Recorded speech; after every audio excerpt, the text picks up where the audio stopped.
I was born in the year of the dragon, but I didn't know that until I was 22. When I was growing up, I used to pretend to kill dragons because dragons were bad, dragons were evil. The image of the dragon is not the same everywhere. I think it's a great example of how culture shapes the way we think, and how learning about other cultures can open new windows to other ways of seeing things. So let's talk about the Chinese dragon and the let's call it the Western dragon. There are a few similarities between them, but I think more differences, and both of these can give us some really interesting insights.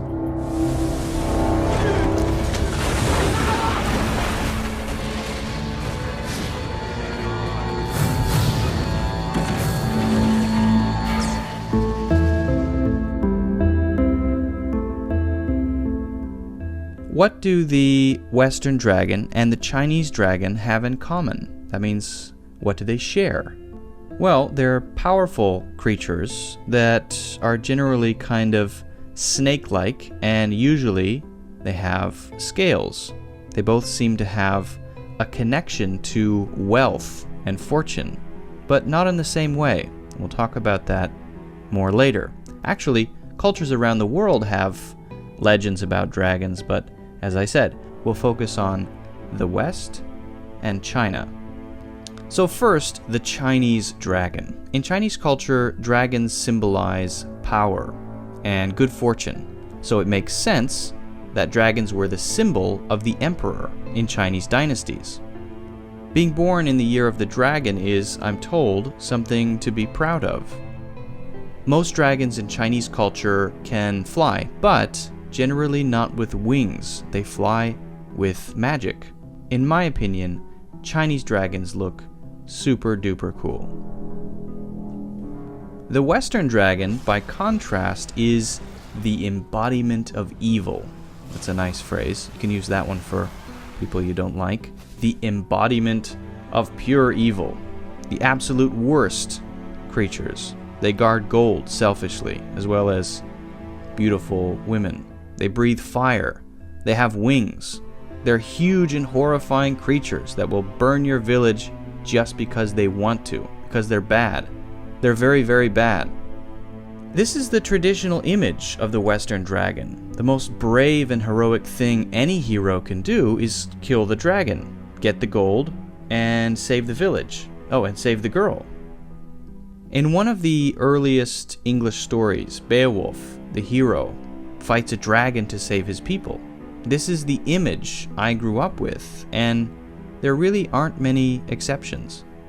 So, what can these similarities and differences teach us about culture and the stories we tell? Well, in both cases, I think dragons are tools to shape culture, but tools used in different ways. I find it interesting that in both cases, they symbolize power. The power symbolized by dragons is supernatural, not something ordinary humans can ever have or even completely understand. But power is a double-edged sword. It cuts both ways. In the West, the dragon's power is terrifying. It symbolizes the scary unknown, the things that frighten us most, which we can't really understand. These are embodied in the dragon. It's really the perfect thing to hang all our fears on. When terrible things happen, it's nice to be able to say, dragon, bad. It was the dragon. It was a dragon who did this.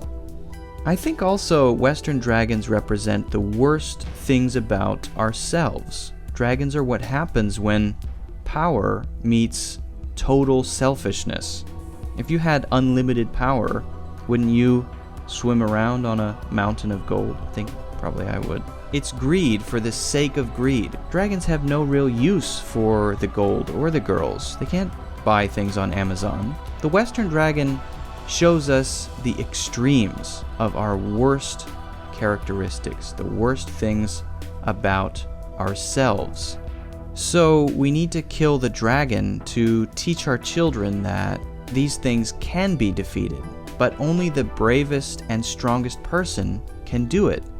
We have to be strong in order to defeat these things, these bad things, in ourselves. We have to protect the village from what we might become if we didn't try our best to become more like the dragon-killing hero. On the other side, there's the Chinese dragon. The other side of power is the good side, the side that stands for order and law. Without great power, how can any leader keep the nation from falling? The power of the dragon symbolizes the power to rule an entire kingdom with a firm but fair hand.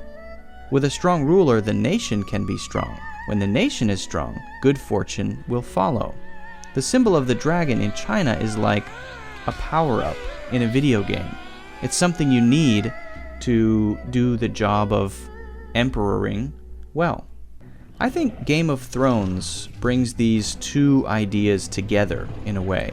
Daenerys' dragons are pretty scary, but they also give her the power to be a leader. The dragons in Game of Thrones are, as close as I've seen, to dragons that blend the Western and Chinese conceptions.